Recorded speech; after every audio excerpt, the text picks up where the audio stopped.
não podemos esquecer que nós estamos pensando, o nosso objetivo ao ler Atos dos Apóstolos é ver o Espírito Santo. Amém, irmãos? É o nosso objetivo, ler Atos dos Apóstolos para ver a ação do Espírito Santo, porque não existe igreja verdadeira sem o Espírito Santo. Qualquer reunião sem o Espírito Santo é tudo menos igreja de Jesus. Então nosso objetivo é ver a ação, a atuação do Espírito Santo, desde o começo. Primeiro Jesus tinha prometido para eles: vocês fiquem aí, não façam nada antes que venha o Espírito Santo. Amém, irmão? Vocês não façam nada, ficam lá em Jerusalém, aguardem em Jerusalém até que do alto vocês sejam revestidos de poder. Amém, irmãos? Eu ouço um amém? Não façam nada, esperem lá. Isso é uma grande lição para nós. Tudo que fizermos sem o Espírito Santo é carnal. Não vale nada, não vai dar em nada. Você pode até trazer pessoas para a igreja. É possível trazer pessoas para a igreja sem o Espírito Santo? É possível. Trazer é possível. Converter é impossível. E quem converte é o Espírito Santo. Amém, irmãos? Aí eles ficaram lá, em obediência, que é a nossa posição, estar sempre em obediência. Eles ficaram lá. Aí em Atos capítulo 2, eles foram cheios do Espírito Santo. 3.000 almas se renderam aos pés de Jesus. Atos capítulo 4, 5.000 almas se renderam aos pés de Jesus. Atos capítulo 6, não se conta mais almas, conta-se discípulos. Mesmo assim não se conta, fala-se que é uma multidão de discípulos. Multidão de discípulos. Amém? Atos capítulo 5 também, um casal de cristãos morreram porque mentiram para Deus, morreram de morrer mesmo. Atos capítulo 7, o primeiro cristão morto cheio do Espírito Santo. Atos capítulo 8, uma perseguição generalizada. Uma perseguição generalizada, maior do que essa, foi uma que teve uma maior do que essa no ano 66 com Nero. Depois teve uma pior ainda no ano 95 da era cristã, que inclusive o cara foi chamado de segundo Nero. Na época do Nero, o cara que tacou fogo em Roma, foi ele, mas ele fala que foram os cristãos. Na época dele foi uma perseguição terrível, foi maior do que essa de Atos 8. Mas depois teve uma pior ainda, que foi no ano 95, 94, sob um cara chamado Domiciano, que era pior do que o Nero. Fala que ele era um Nerinho. Quando quer trazer uma linguagem pejorativa para ele. Então era terrível ali. Então no capítulo 8, a primeira perseguição generalizada. Mataram Estevão, servo de Deus, por pregar a palavra. Ali mostra como é que o cristão vive. Na verdade, o cristão vive morrendo. Na verdade, né, meu irmão? Jesus chamou a gente para viver ou para morrer? Hã? Tem certeza disso? Para viver ou para morrer? Então por que a sua oração não é assim? Qual que é o prazer em Deus? Que a gente morra.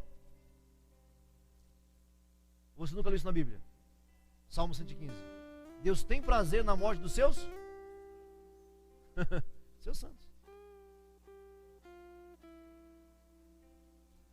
Por quê, irmãos? É isso que eu falei agora há pouco. Quando você está morto, o mundo tem poder sobre você? Não. É uma questão de considerar. Paulo fala assim: considerai-vos mortos para o pecado. E não dá para você considerar-se morto amanhã. Esse é o nosso erro. A gente considera-se morto amanhã. Não, não. É hoje, é cada dia. E basta a cada dia o seu mal. Amém, irmão? Atos capítulo 9, o perseguidor se converte por causa da pregação do morto, Estevão. Olha só, hein? O morto, as obras e a pregação do morto ainda surtia efeito ainda. Atos capítulo 9, o perseguidor se converte e agora ele é perseguido. Atos capítulo 13, nós fizemos semana passada, esse perseguidor, que agora está convertido, vai para as nações, vai até os confins da terra, porque essa era a agenda do Espírito Santo. Diga, a agenda do Espírito Santo é Jerusalém, Judeia, Samaria, até os confins da terra. Atos capítulo 13, o Espírito Santo está ampliando a agenda. Aquilo que o Espírito disse em Atos 1:8, em Atos 13 ele continua a cumprir aquilo. Atos 13, Paulo e Barnabé é enviado para fazer missões nas cidades da Ásia Menor. Amém, irmãos? Amém? Ele faz essa viagem missionária, prega o evangelho, muita gente se converte, cheios do Espírito Santo, muita gente se converte. Eles voltam para Antioquia, da onde saíram, ali que nós acabamos. Eles voltam para Antioquia, de onde saíram. Em Antioquia, no tempo que eles ficaram fora, presta atenção nisso daqui. Naqueles meses que Paulo e Barnabé ficaram fora, vieram para Antioquia uns judeus convertidos. Judeus que tinham se convertido ao cristianismo. Só que não estava bem convertido. Presta atenção nisso daqui. Não estava bem convertido. Eles falavam o seguinte, que a salvação se dava através de Jesus, mais o cumprimento da lei de Moisés. Isso é verdade, irmãos? A salvação é Jesus mais a lei de Moisés? A salvação é Jesus e guardar o sábado, irmão? A salvação é Jesus mais fazer obra, irmãos? A salvação vem quando você recebe Jesus e ora? É isso, irmão? Também não, pode dizer que não, irmãos. Não tenha medo, não. A salvação se dá por Jesus, somente Jesus, irmão. Não tem Jesus mais isso, Jesus mais aquilo, não existe isso. É preciso que nós entendamos. Não tem Jesus mais água orada. Não tem Jesus mais toalha benzida. Não tem Jesus mais sabonete consagrado. Não tem Jesus mais lençol da salvação. Não tem Jesus mais uma campanha, uma corrida. Não tem isso, irmãos. Pastor, mas as igrejas fazem isso. É esse mesmo Espírito que estava aqui. Homens que querem se aproveitar da nossa leiguice, da nossa não compreensão. Mestres de si mesmo, que querem aproveitar que as pessoas não sabem o Evangelho. A salvação só se dá unicamente, exclusivamente por Jesus, sem mais nada. É Jesus que te salva. E uma vez salvo por Jesus, você entende como andar, você compreende como é que você anda. Então você anda. Quando Paulo e Barnabé voltam da viagem missionária, está ali em Antioquia um punhado de judeus convertidos que estavam ensinando na igreja que eles deveriam receber Jesus e guardar a lei de Moisés. Aí há uma discussão. Paulo então foi para Jerusalém resolver essa questão que nós já falamos. Foi lá, conversaram, discutiram, ficaram alguns dias lá discutindo. E aí eles decidiram isso aqui, ó. Aí eles decidiram isso aqui. 15, verso 20 fala assim: que se abstenham das contaminações dos ídolos, das relações extraconjugais, do que é sufocado. Escreveu-lhes o seguinte: que os cristãos verdadeiros não devem observar lei alguma, a não ser o quê? Abster das contaminações dos ídolos, do ocultismo e das relações extraconjugais, não se dar a prostituição. Essas coisas foram a primeira normativa da igreja cristã. O Atos 15 vai resolver isso que nós já lemos. E aí, quando chega então em Atos 15, versículo 36, Atos 15, 36, e alguns dias depois dessa reunião em Atos 15, disse Paulo a Barnabé: tornemos a visitar nossos irmãos por todas as cidades, que já anunciamos a palavra do Senhor, para ver como eles estão. Vamos voltar de igreja em igreja, de cidade em cidade, vamos ver como é que os novos convertidos estão. E Barnabé aconselhava que tomasse consigo Marcos, João. Mas Paulo parecia razoável que não tomasse consigo aquele que desde a Panfilha se tinha apartado deles e não os acompanhou. E tal contenda houve entre eles, que se apartaram do outro. Barnabé, levando consigo Marcos, foi para Chipre. Paulo, tomando consigo a Silas, partiu encomendado pelos irmãos à graça de Deus, e passou pela Síria, Cilícia, confirmando as igrejas. Então Paulo e Barnabé se separaram aqui, por causa de um discípulo chamado João Marcos. João Marcos foi o discípulo que escreveu Marcos. Só que ele era muito menino. Ele era muito inconstante ainda, ele não tinha certeza de muita coisa. Esse João Marcos foi na viagem missionária com Paulo e com Barnabé, só que ele não aguentou a pegada. Ele não aguentou saudade de casa, saudade da mãe, do feijão da mãe, saudade da avó, do carinho da avó. Ele quis voltar. Paulo não concordou com isso. Mais tarde, futuramente, o Barnabé quer levar de novo o João Marcos. Paulo fala, não. Ele foi imaturo, não vou levar não. E então Paulo e o Barnabé discutiram e se separaram. Barnabé foi pregar o evangelho em Chipre, e Paulo e Silas foi para outro lugar, para a região da Síria e para a região da Cilícia. E aí vem o capítulo 16, que é onde eu quero começar hoje com vocês. A segunda viagem missionária do apóstolo Paulo. Agora já separado de Barnabé. Que vai implantar uma igreja forte na África. Barnabé vai implantar uma igreja muito forte na região da África, na região do Egito. Ele vai implantar uma igreja muito forte ali. Isso os livros históricos extra-bíblicos vai nos informar. Amém, irmão? Até aqui. Então aqui nós vamos ver hoje a segunda viagem missionária desse homem que outrora era perseguidor da igreja, mas agora está convertido ao Senhor Jesus. Amém? Amém, irmãos? Então, o capítulo 16.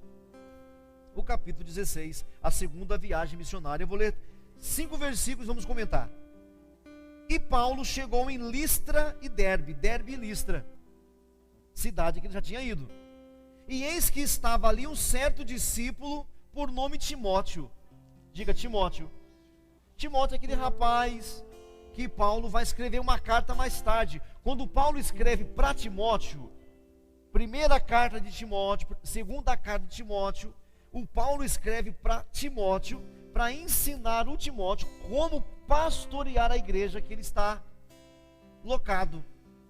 É esse rapaz aqui que ele encontrou ele. Quando ele foi na segunda viagem missionária, Paulo encontra esse Timóteo. Quem é esse Timóteo? É o filho de uma mulher judia, uma israelita, filho de uma mulher judia, mas que tinha pai grego.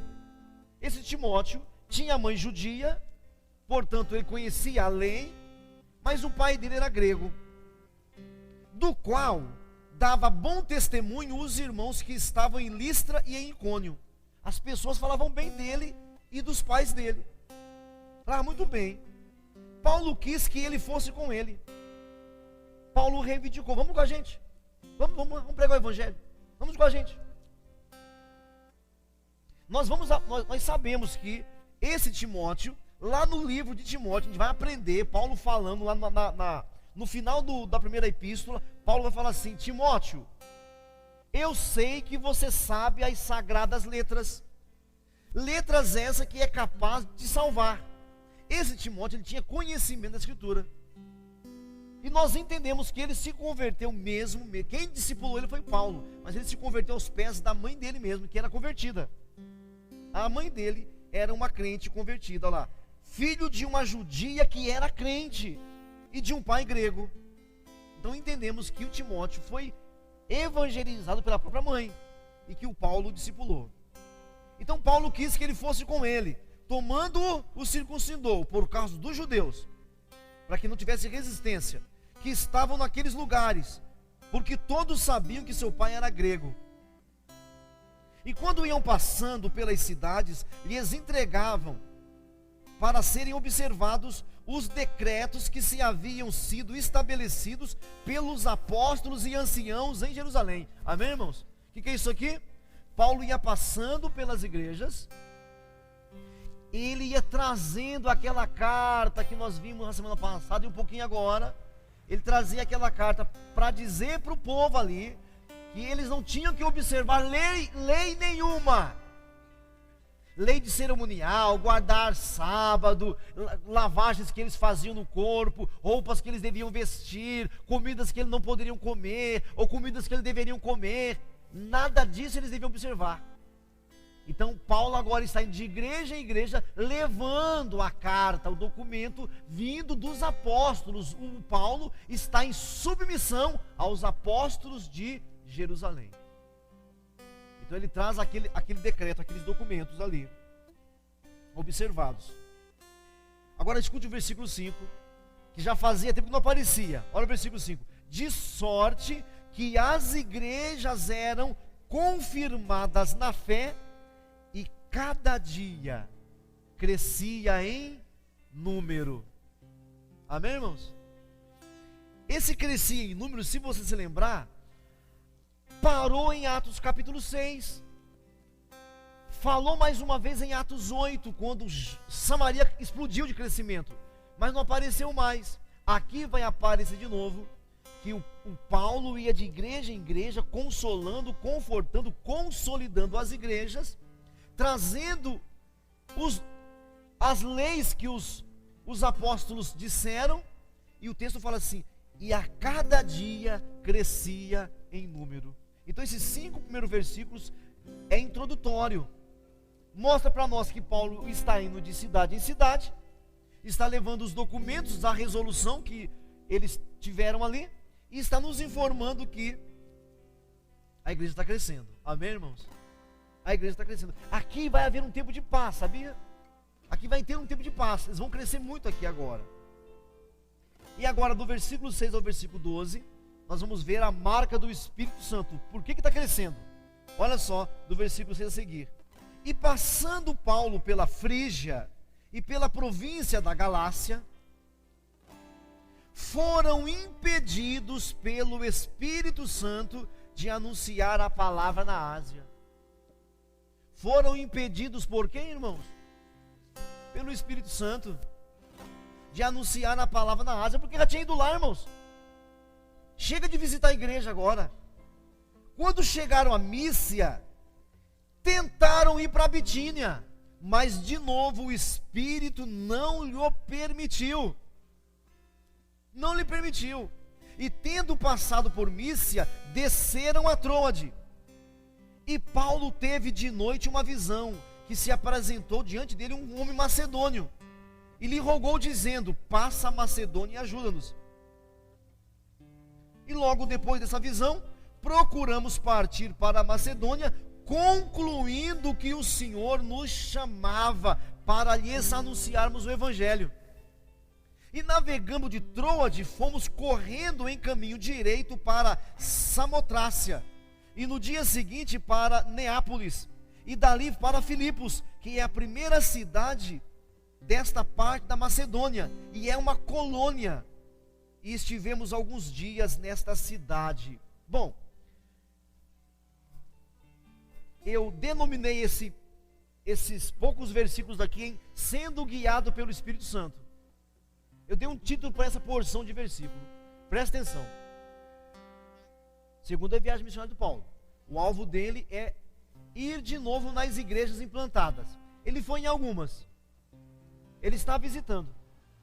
Achou Timóteo, levou consigo Timóteo, e ele quer continuar. Não é que acabou de ganhar todo mundo, não. Mas muita gente está convertida ali já. Então o alvo dele é ir para um lugar. E o texto fala: o Espírito Santo impediu. Eu fico pensando, irmãos, se eu teria essa sensibilidade. Eu fico pensando. Eu falava quarta-feira que eu esperei aí quase 2 anos para evangelizar um rapaz. Quase 2 anos. Mas foi algo assim que eu planejei mesmo na carne mesmo, assim, esperando a hora, fui ali cercando daqui, colocando a palavra certa, e vai daqui, vai dali, para achar o momento certo, para que a pancada fosse certa. Mas aqui fala, meu irmão, que eles foram pregar num lugar e o Espírito Santo os impediu. Como fez isso? Eu não sei como é que fez isso, mas uma coisa eu sei: o Espírito conseguiu impedi-los. Sabe, falta para nós fazermos uma oração. Deus, me vença. Sabe, irmãos, eu tenho a impressão que eu e você precisamos ser vencidos. Porque aqui não fala como foi que o Espírito impediu. Não sei se eles tentaram ir e as pessoas batiam nele. Não é batiam porque ele já apanhou um monte no capítulo 13. Ele não tinha uma medo de surra, não. Eu não sei como ele impediu, mas eu sei que eles tiveram sensibilidade, meu irmão. E eu não sei, digo-lhes a verdade, se eu teria essa sensibilidade. Então a gente tem que se incomodar. Você tem que se incomodar, irmãos. Você tem que parar para pensar, meu Deus do céu, como é que seria isso? Será que às vezes eu não tenho pregado na hora errada? Será que eu não estou percebendo o agir do Espírito Santo? Será que eu não estou fazendo as coisas por vanglória, por orgulho, irmãos? Você está me ouvindo ainda ou não? Eu tenho que frear aqui, porque isso aqui é muito sério. Eles tentaram uma coisa, o Espírito impediu. Depois eles tentam uma segunda vez, e o Espírito de Cristo o impediu. Tudo bem, você pode falar assim, não, pastor, uma voz. Ah, irmãos, e como é que essa voz vem? Porque até onde eu sei, o vento não fala, irmãos. Precisa de cordas vocais, pelo menos 2. Quantas vezes Deus fala com você, através de alguém perto de você, ou através de um pregador, e você fala, não, isso aí é que ele sabe de mim. Irmãos, esse papo de alguém falar comigo ser Deus, você muitas vezes não acredita, irmãos. Ah, se eu ouvir a voz do Senhor eu vou acreditar. Não vai não, porque Deus fala com você e você fala que não é Deus. Irmãos, quando Deus deu uma visão para Nabucodonosor, que não era servo de Deus, quando ele deu a visão do Apocalipse, o Nabucodonosor teve a mesma visão de João. Mesma visão de João. Daniel falou assim, olha, Deus está revelando para o Senhor o que vai acontecer. No ouvido de Daniel, quem estava falando? Nabucodonosor ou Deus? Deus. Nabucodonosor ou Deus, irmãos? Fala mais alto, irmãos. Deus. Por que a gente tem a mania, hein? Por que a gente tem a mania de fazer assim? Ah, o pastor está pregando isso porque ele me conhece. E se eu te conheço, qual o problema? Por que nós somos assim, irmãos? Ah, ele fala isso da minha vida porque ele já conhece, está dando indireta. E se for indireta, irmãos? Qual o problema? A mula não falou com o profeta? Por que nós temos essa mania, irmãos? Por que a gente simplesmente não conclui, Deus está falando comigo?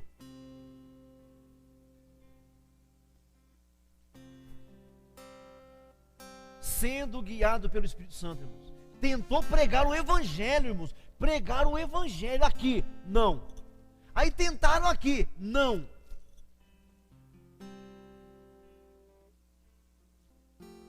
Aí ele vai dormir.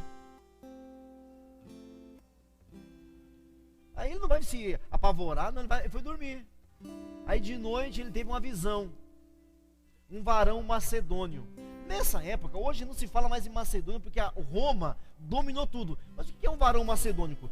Quem assistiu aqui Alexandre o Grande? Ninguém assistiu? Vocês são muito convertidos, viu? É um filme em quase 2 horas e pouco de duração. Um filme bom, um filme ótimo para o contexto histórico. Para que você tenha contexto histórico, esse filme é bom. Aquele filme, o Nabucodonosor é a cabeça da estátua, os medos persas é o tronco da estátua, Alexandre o Grande é a parte de embaixo ali, é os gregos macedônios.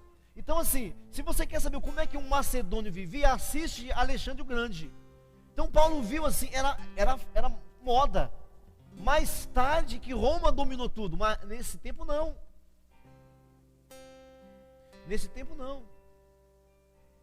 Roma ficou no poder mais de 300 anos, mais de 300 anos, dominando tudo. Aqui era o começo ainda. Então Paulo foi dormir, teve uma visão, e na visão ele viu um jovem macedônio, dizendo: ajuda-nos. Aí diz o texto que ele concluiu que o Senhor estava chamando para que eles anunciassem o evangelho lá. Que eles não perderam tempo, né, irmãos? Que eles não perderam tempo, né? Eles não perderam tempo. Logo depois desta visão, procuramos partir para a Macedônia, concluindo que o Senhor nos chamava. Amém, irmão? Para anunciar o evangelho. E navegando de Troade, fomos correndo em caminho direito para Samotrácia, em outra versão Samatrócia, em outra versão, e no dia seguinte para Neápolis, e dali para Filipos, que é a primeira cidade da Macedônia, é uma colônia, e estivemos alguns dias nesta cidade. Eles foram. Então seja guiado pelo Espírito Santo, irmãos. Irmãos, despertem. Acorde. Às vezes está na hora de você parar com um e começar com o outro. Pode ser que você tenha falado muito já com alguém que já está na semente. Tenha que mudar de ares. Tem que pregar o evangelho em outros ares. Por isso, igreja, peça ao Espírito Santo. Peça a ajuda do Espírito Santo. O Espírito Santo não quer que você seja igreja sem Ele. Você entende isso? Você está querendo ser igreja sem o Espírito, não dá para ser. Se você for igreja sem o Espírito, é igual um partido político, irmão. Reunião sem o Espírito é um partido político, irmão. Não passa disso. Então tenha convicção de que você está sendo guiado pelo Espírito Santo. Pelo Espírito Santo. E aí, eu vou ler agora 3 versículos que vai falar de um novo trabalho, uma reunião de oração, uma célula. Célula é o nosso nome, o nome que nós damos. Mas aqui o versículo 13, 14 e 15 vai falar sobre isso. Paulo chegou naquela cidade, sim ou não? Sim ou não? O versículo 13 fala assim: e no dia de sábado, saímos fora das portas da cidade. Saímos fora das portas, para a beira do rio, onde se costumava fazer oração. O que Paulo foi fazer, gente? Chegando na cidade,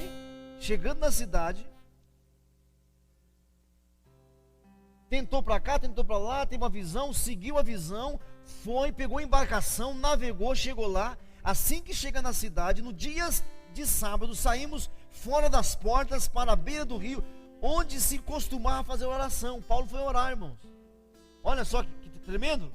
Paulo foi orar.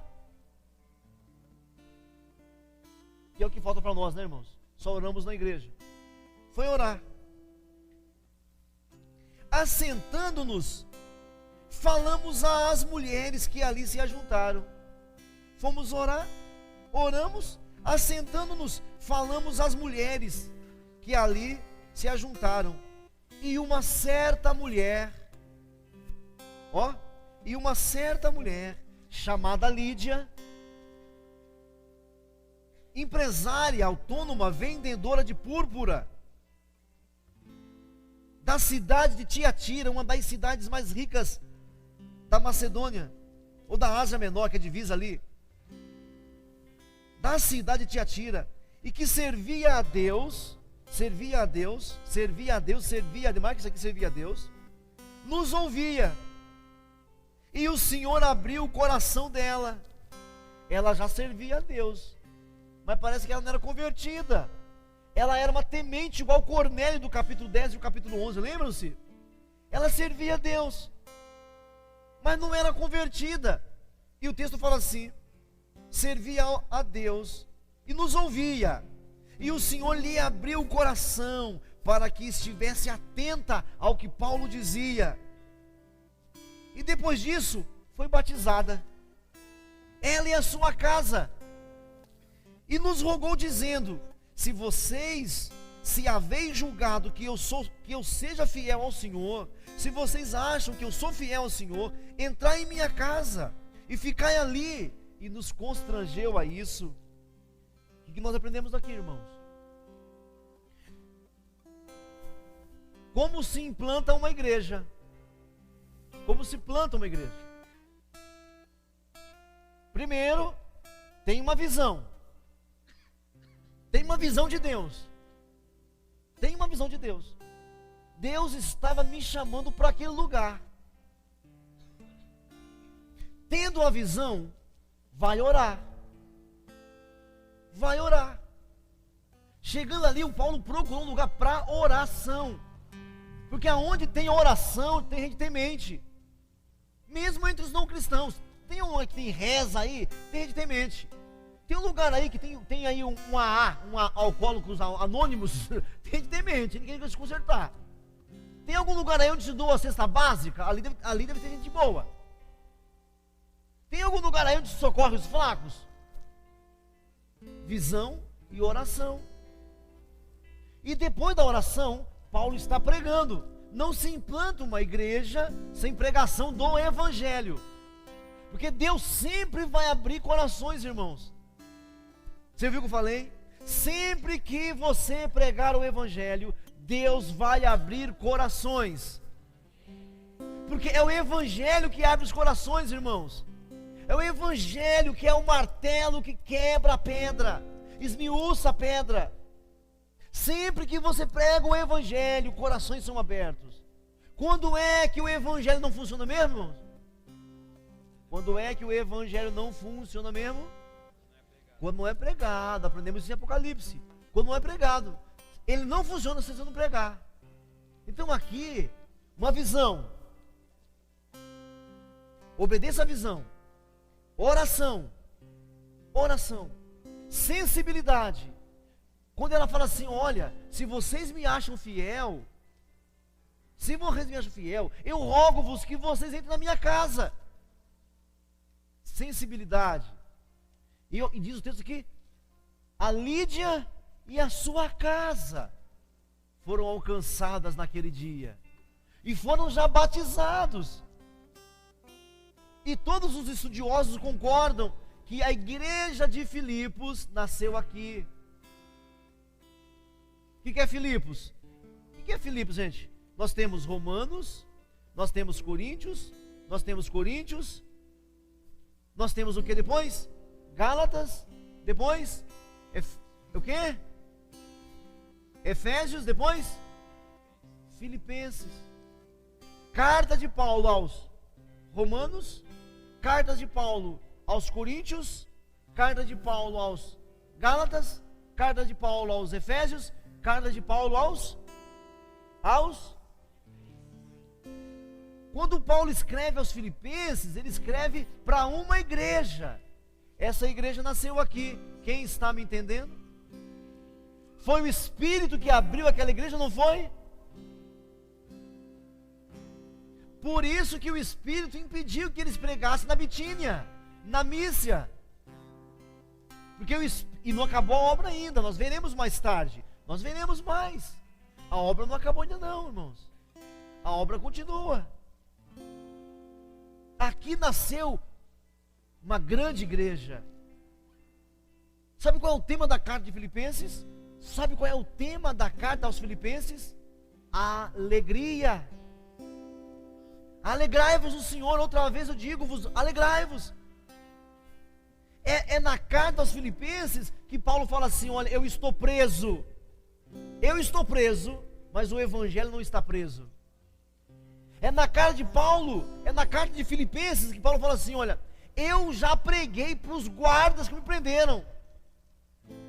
Olha, eu estive preso, mas toda a guarda pretoriana tem ouvido o evangelho. É na carta aos Filipenses que Paulo fala isso.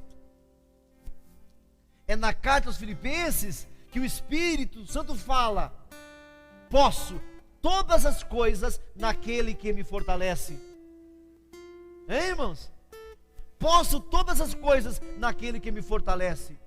É na carta aos Filipenses, irmãos, que Paulo diz: sei estar fraco, sei estar forte, sei ter, sei não ter, sei passar tribulações, sei não passar, estou preparado para tudo. É na carta aos Filipenses, irmãos. Imagina você sem essa carta, irmãos. Se você é espiritual, você ficaria muito triste sem essa carta. É na carta aos Filipenses, irmãos, capítulo 2. Presta atenção, é na carta aos Filipenses, capítulo 2, que Paulo fala assim: tenha em vós o mesmo sentimento que houve em Cristo Jesus, o qual, sendo Deus, se esvaziou de si mesmo, tomando a forma de servo, morrendo morte de cruz. É na carta aos Filipenses, irmãos. O esvaziamento do Deus Filho está ali. É uma das formas mais nítidas. É ali. Capítulo 2, versículo 5. Que você vai ver isso. O esvaziamento do Deus Filho. Imagina você sem essa carta. Amém, irmãos? O Espírito abriu essa igreja. O Espírito Santo em Atos abriu a igreja de Filipos. O Espírito Santo queria salvar Lídia, queria salvar o carcereiro que vai ser salvo aqui na frente. O Espírito Santo, irmãos. Irmãos, quando você se cala, pode ter certeza, uma alma se perde. Quando você não faz a sua parte, tem pessoas que seriam e não estão sendo.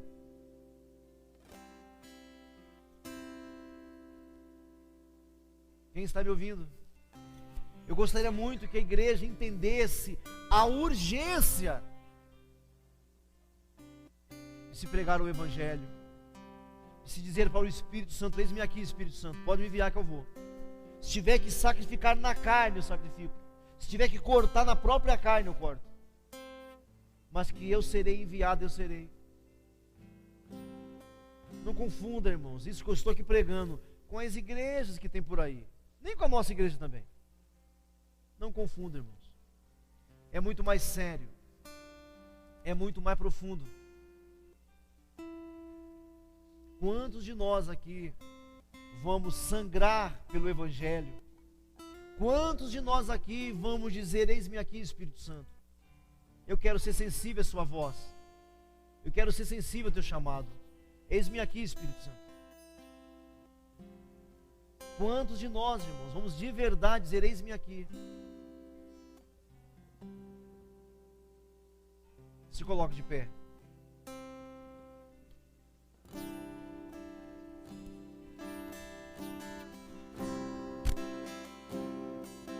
Feche seus olhos. Oh, meu Deus. Feche seus olhos, levanta a sua voz. É urgente isso, irmãos. Deixa o Espírito Santo te renovar, te abalar, sacudir as suas estruturas emocionais, sentimentais, psicológicas. Deixa o Espírito Santo te guiar, querido. Ele sabe o que faz. Ele sabe o que faz. Ali em Mísia não precisava mais pregar o Evangelho, não. Tinha muitos discípulos ali já. Abra o seu coração.